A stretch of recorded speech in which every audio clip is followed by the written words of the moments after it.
The Pilgrim's Progress, Chapter 1. As I walked through the wilderness of this world, I lighted on a certain place where was a den, and laid me down in that place to sleep. And as I slept, I dreamed a dream. I dreamed, and behold, I saw a man clothed with rags, standing in a certain place, with his face from his house, a book on his hand, and a great burden upon his back. I looked and saw him open the book and read therein. And as he read, he wept and trembled. And not being able longer to contain, he brake out with a lamentable cry, saying, "What shall I do?" In this plight, therefore, he went home, and restrained himself as long as he could, that his wife and children should not perceive his distress. But he could not be silent long, because that his trouble increased. Whereof at length he brake his mind to his wife and children, and thus he began to talk to them. "Oh, my dear wife," said he, "and you, the children of my bowels, I, your dear friend, am, in myself, undone by reason of a burden that lieth hard upon me. Moreover, I am certainly informed that this our city will be burned with fire from heaven, in which fearful overthrow both myself with thee, my wife, and you, my sweet babes, shall miserably come to ruin, except the which yet I see not, some way of escape can be found whereby we may be delivered." At this his relations were sore amazed, not for that they believed that what he had said to them was true, but because they thought that some frenzied distemper had gotten into his head. Therefore, it drawing toward night, and they hoping that sleep might settle his brain, with all haste they got him to bed. But the night was as troublesome to him as the day. Wherefore, instead of sleeping, he spent it in sighs and tears. So, when the morning was come, they would know how he did.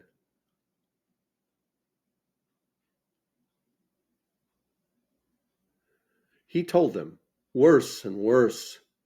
He also set to talking to them again, but they began to be hardened. They also thought to drive away his distemper by harsh and surly carriage to him. Sometimes they would deride, sometimes they would chide, and sometimes they would quite neglect him. Wherefore he began to retire himself to his chamber, to pray for and pity them, and also to condole his own misery. He would also walk solitary in the fields, sometimes reading and sometimes praying. And thus, for some days, he spent his time. Now I saw upon a time when he was walking in the fields that he was, as he was wont, reading in his book, and greatly distressed in his mind. And as he read, he burst out, as he had done before, crying, "What shall I do to be saved?"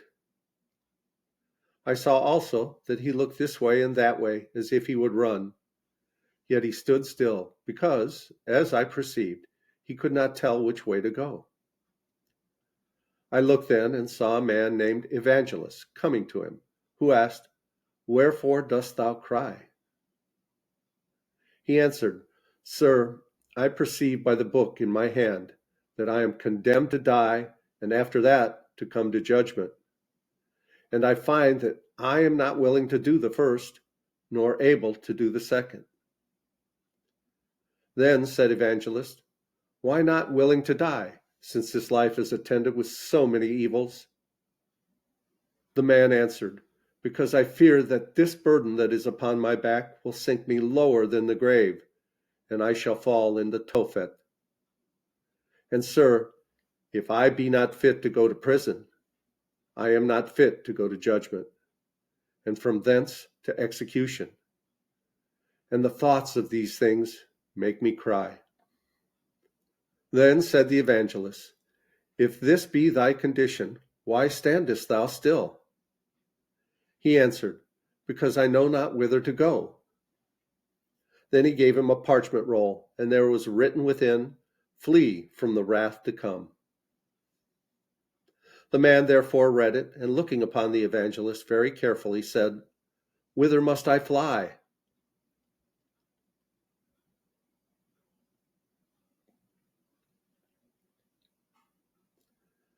Then said the evangelist, pointing with his finger over a very wide field, "Do ye see yonder wicket gate?" The man said, "No." Then said the other, "Do ye see yonder shining light?" He said, "I think I do." Then said the evangelist, "Keep that light in your eye, and go up directly thereto. So shalt thou see the gate, at which, when thou knockest, it shall be told thee what thou shalt do." So I saw in my dream that the man began to run. Now he had not run far from his own door when his wife and children, perceiving it, began to cry after him to return. But the man put his fingers in his ears and ran on, crying, "Life, life, eternal life." So he looked not behind him, but fled toward the middle of the plain.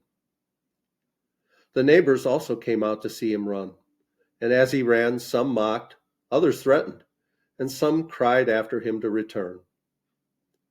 And among those that did so, there were two that resolved to fetch him back by force. The name of the one was Obstinate, the name of the other Pliable. Now by this time the man was got a good distance from them. But however they were resolved to pursue him, which they did, and in a little time they overtook him. Then said the man, "Neighbors, wherefore are ye come?" They said, "To persuade you to go back with us." But he said, "That can by no means be. You dwell," said he, "in the city of destruction, the place also where I was born. I see it to be so, and dying there, sooner or later, you will sink lower than the grave into the place that burns with fire and brimstone. Be content, good neighbors, and go along with me." "What?" said Obstinate, "and leave our friends and comforts behind us?" "Yes," said Christian, for that was his name, "because that all which you forsake is not worthy to be compared with little of that I am seeking to enjoy. And if you would go along with me and hold it, you shall fare as myself, for there where I go is enough and to spare. Come away and prove my words." Obstinate. "What are the things you seek, since you leave all the world to find them?" Christian. "I seek an inheritance incorruptible, undefiled, and that fadeth not away, and it is laid up in heaven, and safe there, to be bestowed at the time appointed on them that diligently seek it. Read it so if you will in my book." Obstinate. "Tush," said Obstinate. "Away with your book. Will you go back with us or no?" Christian. "No, not I," said the other, "because I have put my hand to the plow." Obstinate. "Come then, neighbor Pliable, let us turn again and go home without him. There is a company of these crazy-headed coxcombs that, when they take a fancy by the end, are wiser in their own eyes than 7 men that can render a reason." Pliable. "Then," said Pliable, "don't revile if what the good Christian says is true. The things he looks after are better than ours. My heart inclines to go with my neighbor." Obstinate. "What? More fool still? Be ruled by me and go back. Who knows whither such a brain-sick fellow will lead you? Go back, and be wise." Christian. "Nay, but do thou come with thy neighbor Pliable. There are such things to be had which I spoke of, and many more glories beside. If you believe not me, read here in this book. And for the truth of what is expressed therein, behold, all is confirmed by the blood of him that made it." Pliable. "Well, neighbor Obstinate," said Pliable, "I begin to come to a point. I intend to go along with this good man, and to cast in my lot with him. But my good companion, do you know the way to this desired place?" Christian. "I am directed by a man whose name is Evangelist, to speed me to a little gate that is before us. where we shall receive instructions about the way. Pliable. Come then, good neighbor, let us be going. Then they both went together. And I will go back to my place, said Obstinate. I will be no companion of such misled, fantastical fellows. Now I saw in my dream that when Obstinate was gone back, Christian and Pliable were talking over the plans, and thus they began their discourse. Christian. Come, neighbor Pliable, how do you do? I am glad you are persuaded to go along with me. Had even Obstinate himself but felt what I have felt of the powers and terrors of what is yet unseen, he would not thus lightly have given us the back. Pliable. Come, neighbor Christian, since there are none but us two here. Tell me now further what the things are, and how to be enjoyed whither we are going. Christian.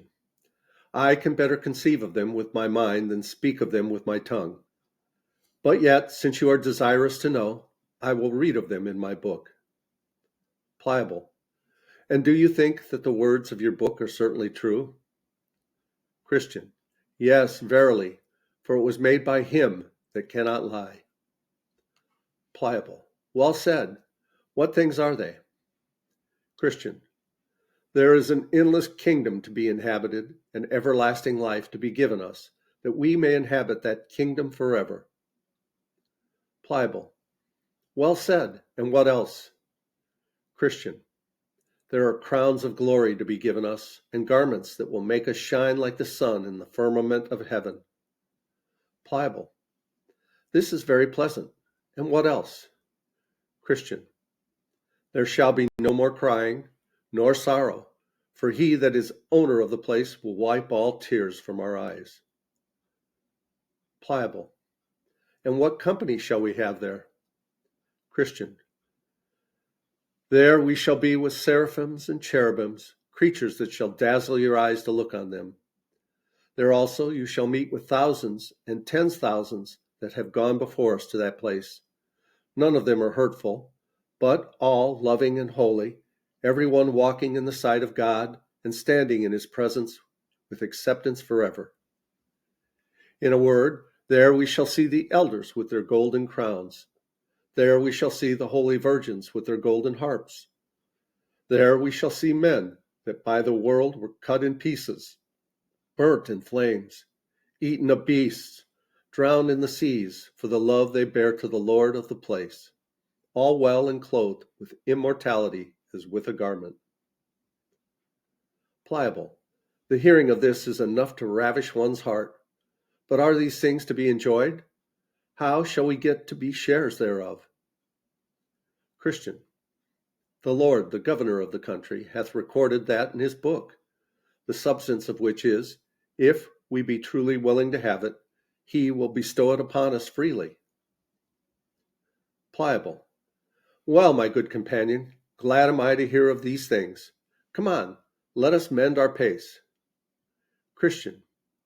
I cannot go so fast as I would, by reason of this burden that is on my back.